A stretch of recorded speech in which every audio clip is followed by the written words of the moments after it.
नमस्कार, good morning. स्वागत है आपका मगरा न्यूज पर। तारीख आज हो गई है 30 मार्च 2023, दिन है गुरुवार, हिंदी तिथि चैत्र मास शुक्ल पक्ष की नवमी। आज की ताजा खबरों के अपडेट में बात करेंगे देश भर की तमाम बड़ी और काम की खबरों के साथ ही सरकार की ओर से आज लिए गए कुछ महत्वपूर्ण फैसलों, जारी किए गए कुछ नए नियमों की। इसके अलावा ऑनलाइन पेमेंट करने वाले लोगों के लिए एक जरूरी और महत्वपूर्ण खबर निकल के सामने बताएंगे आपको आगे इस अपडेट में।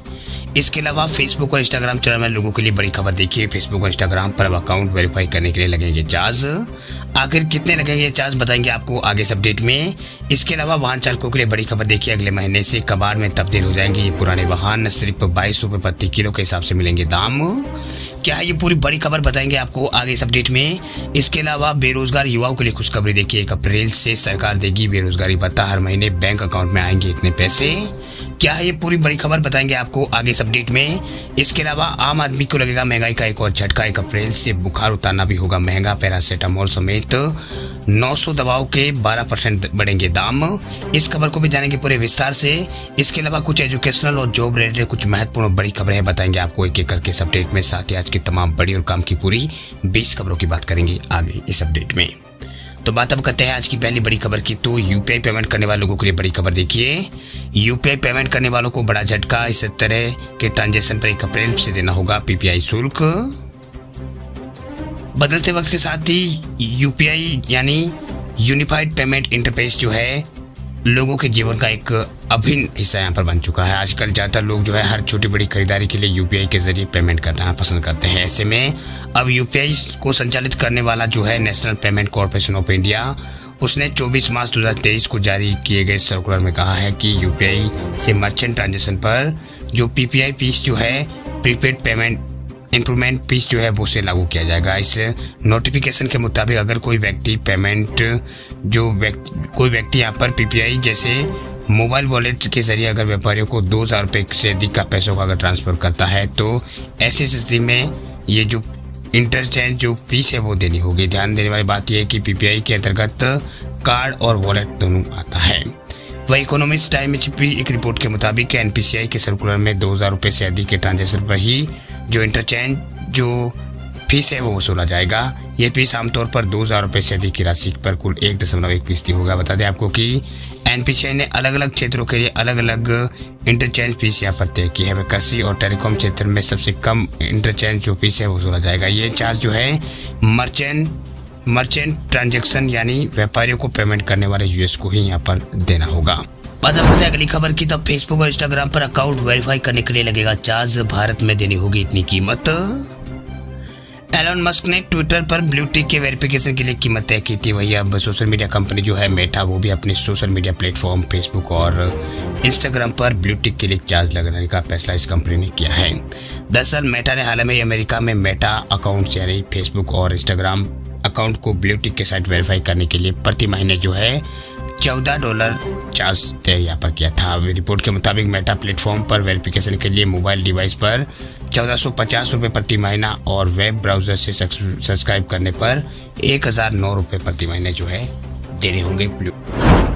चलिए बात करते हैं अगली खबर की। तो आम आदमी की जेब पर लगेगा एक और झटका, 1 अप्रैल से बुखार उतारना भी होगा महंगा। पैरासीटामोल समेत 900 दवाओं के 12% बढ़ेंगे दाम।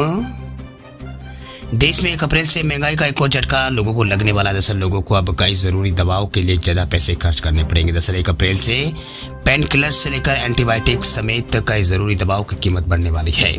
बता दें आपको कि जरूरी दवाओं की कीमत 12% तक इसमें बढ़ोतरी हो सकती है। इसकी जो बढ़ोतरी है वो 12% तक तय की गई है। वह पेन किलर, एंटी इंफेक्शन और दिल की बीमारियों की दवाओं से लेकर एंटीबायोटिक दवाओं की कीमतों को इसमें शामिल किया गया है, जिनकी कीमत 1 अप्रैल से बढ़ने जा रही है।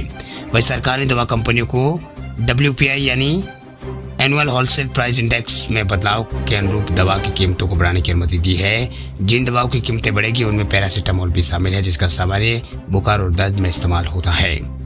वही टाइम्स ऑफ इंडिया में छपी एक रिपोर्ट के अनुसार पेन किलर्स, एंटी इन्फेक्टिव और एंटीबायोटिक और दिल की दवाओं सहित लगभग 900 दवाओं के दाम जो है 12% से ज्यादा बढ़ सकते हैं। बता दें आपको कि यह लगातार दूसरा साल है जब अनुसूचित दवाओं की कीमतों में वृद्धि जो है गैर अनुसूचित दवाओं की तुलना में अधिक होगी। वह अनुसूचित दवाएं आवश्यक दवाओं के राशि सूची का एक यहाँ पर हिस्सा है। चलिए बात करते हैं अगली खबर की। तो 1 अप्रैल से कबाड़ में तब्दील हो जाएंगे पुराने वाहन, सिर्फ 22 रुपए प्रति किलो के हिसाब से मिलेंगे दाम।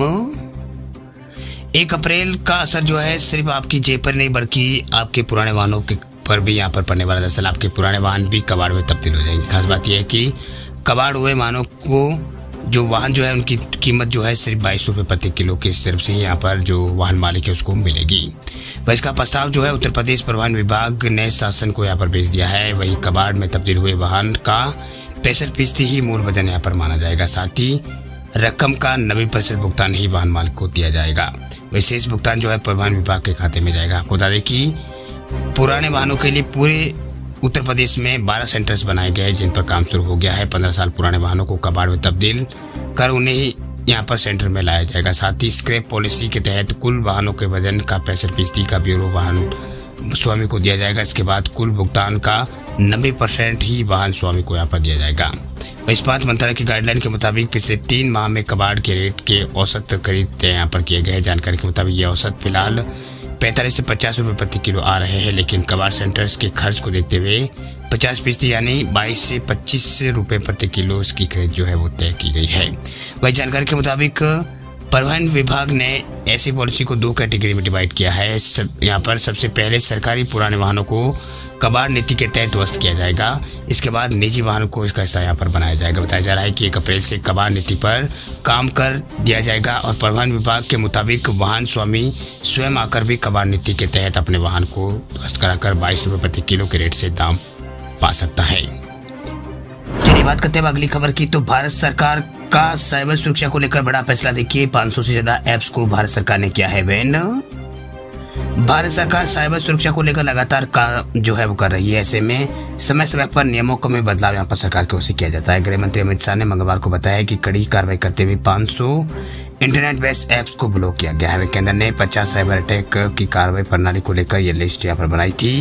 वही साइबर सिक्योरिटी के लिए आने वाले दिनों में सरकार कई कदम यहाँ पर उठाने वाली है। जैसे 40,000 से भी ज्यादा एफआईआर के आधार पर 20 लाख जो साइब है उसकी शिकायतों पर यहाँ पर इन ऐपों पर की गई थी। जनवरी 2022 में अब तक साइबर क्राइम के पोर्टल पर 13 करोड़ शिकायतें यहाँ पर आ चुकी थी। लेकिन आपको किसी भी ऐप को डाउनलोड करने से पहले कई चीजों का ध्यान रखना होगा। अगर आपके फोन में भी इस तरह के ऐप्स जो है मौजूद है तो आप उसे तुरंत यहाँ पर जो अनइंस्टॉल है वो कर दें। चलिए बात करते हैं अगली खबर की। तो यूपी किसानों के लिए खुशखबरी। देखिए योगी सरकार ने निकाय चुनाव से पहले कर दिया है बड़ा ऐलान। उत्तर प्रदेश में होने जा रहे निकाय चुनाव से पहले योगी सरकार ने उत्तर प्रदेश के लोगों को बड़ा तोहफा दिया। दरअसल योगी सरकार ने राज्य के किसानों को बड़ी राहत दी है। दरअसल नई राहत योजना के अनुसार अब किसानों को अपनी प्राइवेट ट्यूबवेल की बिजली बिल का भुगतान जो है नहीं करना पड़ेगा, क्योंकि यूपी सरकार ने किसानों के निजी नलकूपों से बिजली बिल माफ करने की बात कही है। वह यूपी के उप मुख्यमंत्री जो है केशव प्रसाद मौर्य उन्होंने जानकारी देते बताया कि यूपी विधानसभा चुनाव के दौरान योगी सरकार ने किसानों का जो बिजली बिल में है वो माफ करने की बात कही है, जिसके क्रम में सरकार ने वित्तीय वर्ष 2022-23 में ट्यूबवेल के बिल को अदा कर दिया था। लेकिन अब सरकार ने किसानों के बिल में 100% छूट देने की बात कही है। चलिए बात करते हैं अगली खबर की। तो पीएफ खाताधारकों के लिए बड़ी खबर। देखिए ईपीएफओ सब्सक्राइबर्स के लिए बड़ी खुशखबरी अब शुरू हो गई। नई सर्विस अब घर बैठे मिल जाएगी ये सुविधा। ईपीएफओ सब्सक्राइबर्स के लिए बड़ी खुशखबरी। दरअसल सरकार ने सब्सक्राइबर्स के लिए नई सुविधा का ऐलान किया है। दरअसल नई सेवा का ऐलान यहाँ पर कर दिया है, जिसका फायदा जो है घर बैठे उठा सकते हैं। दरअसल केंद्रीय श्रम मंत्री भूपेंद्र यादव ने ईपीएफओ धारकों के लिए ई पासबुक सुविधा की सेवा शुरुआत यहाँ पर ई पासबुक की जो फैसिलिटी है उससे शुरू यहाँ पर की है। इस सर्विस का शुरू होने ये सर्विस है उसके यहाँ पर शुरू होने से अब ईपीएफओ मेंबर्स अपने अकाउंट की डिटेल विस्तार से देख और समझ सकेंगे। वह आधिकारिक आंकड़ों के मुताबिक जनवरी 2023 में ईपीएफओ ने 14 करोड़ जो मतलब ईपीएफओ के जो टोटल जो सब्सक्राइबर्स है वो 14 लाख सब्सक्राइबर जो है वो थे। वही भूपेंद्र यादव ने ईपीएफओ की सेंट्रल बोर्ड्स जो ट्रस्टी ऑफ सीबीटी उसके चेयरमैन भी यहाँ पर वो है। वही भूपेंद्र यादव ने ईपीएफओ के 63 रीजनल ऑफिस में क्रेच यानी शिशुपाल केंद्रों का उद्घाटन यहाँ पर किया। ये केंद्र उन रीजनल ऑफिस में खोले गए जहाँ पर 100 से ज्यादा कर्मचारी है।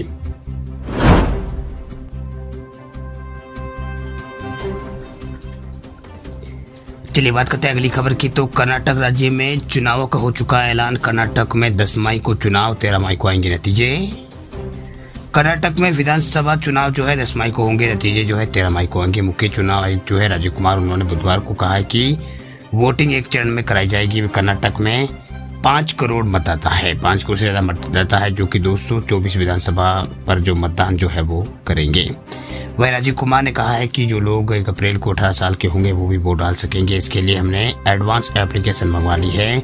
वही राज्य में मौजूदा भाजपा सरकार का कार्यकाल जो है 24 मई को खत्म हो रहा है। इस बार मुकाबला बीजेपी और कांग्रेस और जेडीएस के बीच रहेगा। पिछली बार जेडीएस और कांग्रेस साथ भी थी, लेकिन इस बार जेडीएस जो है अलग से चुनाव लड़ेगी। चलिए बात करते हैं अगली खबर की। तो बेरोजगार लोगों के लिए खुशखबरी देखिए। बेरोजगारों के लिए खुशखबरी, 1 अप्रैल से सरकार देगी बेरोजगारी भत्ता, हर महीने बैंक अकाउंट में आएंगे पैसे। नौकरी की तलाश कर रहे बेरोजगारों के लिए सरकार जो है भाग गई। दरअसल सरकार अब 1 अप्रैल से युवाओं को बेरोजगारी भत्ता देने जा रही है। इसका ऐलान जो है छत्तीसगढ़ सरकार ने पहले ही कर दिया था, लेकिन 1 अप्रैल से यह स्कीम जो है पूरे राज्य में लागू हो जाएगी। वही छत्तीसगढ़ के बेरोजगार युवाओं को 1 अप्रैल से हर माह जो है 2,500 रुपए बेरोजगारी भत्ता जो है वो मिलेगा।